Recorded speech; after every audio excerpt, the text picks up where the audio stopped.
This is the Eye on Annapolis Daily News Brief, keeping you informed about the happenings in Annapolis and the area. Local news, local sports, local events, local opinion, and of course, local weather.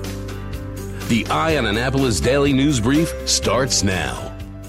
Good morning. It's Wednesday, February 5th, 2020. This is John Frenaye, and this is your Eye on Annapolis Daily News Brief. Last night at about 7:30, the Anne Arundel County Police Department responded to the 500 block of Jerry Road in Millersville, Maryland, for a report of a shooting. When they arrived, they found one male patient with a gunshot wound to the left leg, and he was taken to a local shock trauma center. We do not have any more details on this, but we will a little bit later. You want to make sure you're checking out eyeonannapolis.net for this story and more a little bit later today. On Monday night, the Anne Arundel County Police Department arrested a Curtis Bay man after a family dispute got out of control and ended up with one man in shock trauma after being stabbed. Officers responded to the 200 block of Sycamore Road in Curtis Bay for the report of the family dispute. When they arrived, they found one male subject suffering from a stab wound to his upper body. He was taken to a local trauma center with what is believed to be non-life-threatening injuries. The suspect had fled the scene when police arrived. However, he did return as the police were investigating and was taken into custody without incident. Police did arrest Christian Glenn Graham of the 200 block of Sycamore Road. He has been charged with assault in the first degree, assault in the second degree, attempted second degree murder, and reckless endangerment. The Anne Arundel County Board of Education is looking for a few good men and women. They are looking to fill out a few spots on the executive committee of the Countywide Citizens Advisory Committee. The following seats are currently open, and you do need to reside within these clusters. The Arundel cluster is looking for an elementary representative. The Meade cluster is looking for an elementary representative. The Annapolis cluster is also looking for an elementary representative. And there is an at-large secondary representative open as well. You can find applications at aacps.org, and you want to search for CAC in the search box. That'll bring it right up. And the applications are due by February 10th at the close of business. Now, these are open to anybody, regardless of whether they have any children in Anne Arundel County Public Schools or not. And as far as the meetings go, they are required to meet 4 times a year, but typically they meet 7 times per year, and this would be a 2-year stint. The CAC is actually a 30-member panel that provides input and advice on specific issues surrounding education throughout the county, so it is a very rewarding appointment and position to have. Again, if you're interested, aacps.org, and then search for CAC. Speaking of schools, happy birthday to the United States Naval Academy. 175 years of leadership, service, and tradition is being celebrated in 2020.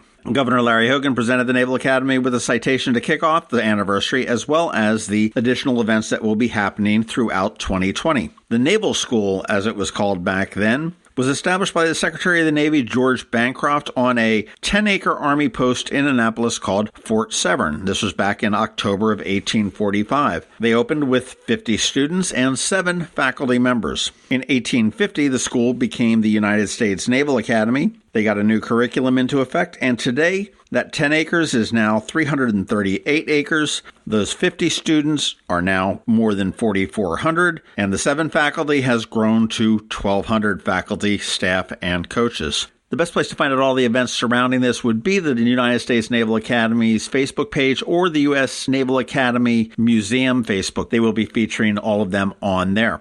A couple of employment bills are working their way through the state legislature this session. One would be a bill that would bar employers from asking an applicant's wage history, and supporters do say that that is going to level the playing field for women and people of color. Businesses and opponents are saying that it just puts another burden on employers, and also they're very concerned about penalties for making a mistake in the salary negotiation process. This is Maryland House Bill 123, and it's also going to require employers to offer a salary range, as well as barring them from asking an applicant about their wage history. In other employment bills that are working their way through the legislature this session, one that makes it illegal to ask about prior convictions. This is all in being able to get people to re-enter society after serving a sentence after a conviction. These are 2 bills which have the potential to be pretty contentious, and we're going to keep an eye on that. Some sad news out of Baltimore. The National Aquarium announced yesterday in a tweet that a sea turtle that they had been caring for nearly 20 years died unexpectedly over the weekend. In the tweet, they said, "We are deeply saddened to share that Calypso, our beloved green sea turtle, passed away unexpectedly Saturday night. Calypso came to the National Aquarium in 2002 after stranding in the Long Island Sound with an infected left flipper that was later amputated."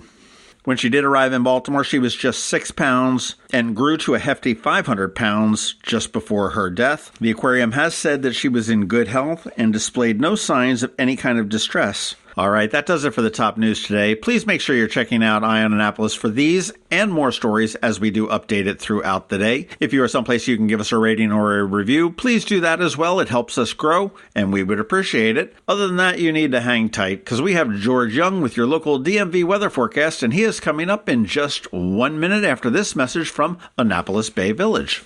What are we going to do about Mom? What kind of care does Dad need?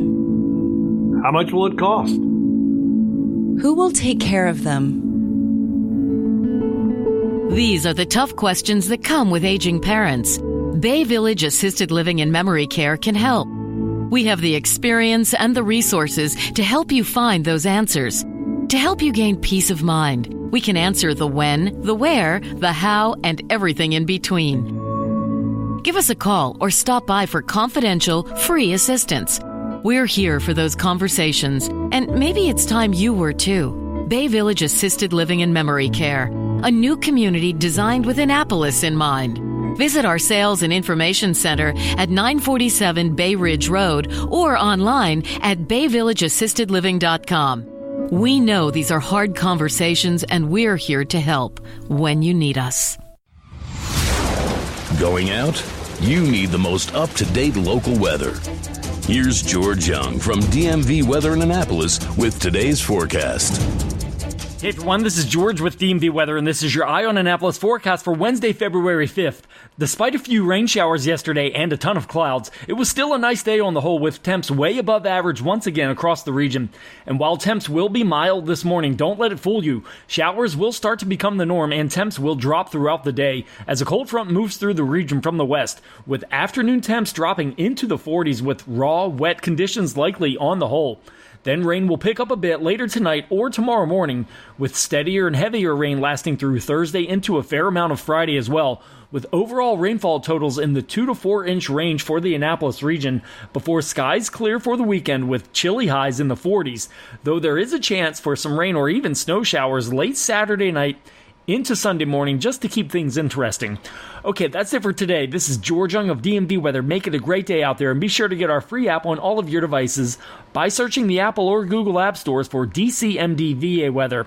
And also follow us on Facebook and Twitter and on our website at dmvweather.com so you can always stay weather informed. Hey, Annapolis, Eastern Shore, and Anne Arundel County. My name's Rick Peters, and I'm the president of Solar Energy Services in Millersville, Maryland. Need a new job in the new year to help take you in a different direction? Maybe you aren't feeling fulfilled in your current job and want to be part of the excitement and growth of the clean energy industry. Consider coming to work for Solar Energy Services and give yourself a new career and fresh start at a company that not only offers competitive pay and benefits, but also cares about our employees as much as we care about our customers. That says a lot because we've been in business for over 40 years, and we know how to provide 5-star service. Visit solarsaves.net or call 410-923-6090 today. We are hiring immediately for solar installers, drafting specialists, and commercial project managers as we prepare for another great year. Are you up for the challenge? Apply today. Sunshine's a wasting. Sunshine, sunshine, nothing else can make me feel so fine.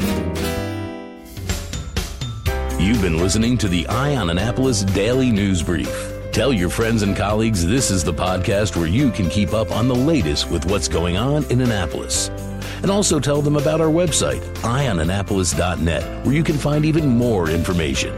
This podcast comes to you every Monday through Friday at 7 a.m., keeping you informed with the Eye on Annapolis Daily News Brief. And take a moment to listen to our other podcast, The Maryland Crabs, released every Thursday at noon.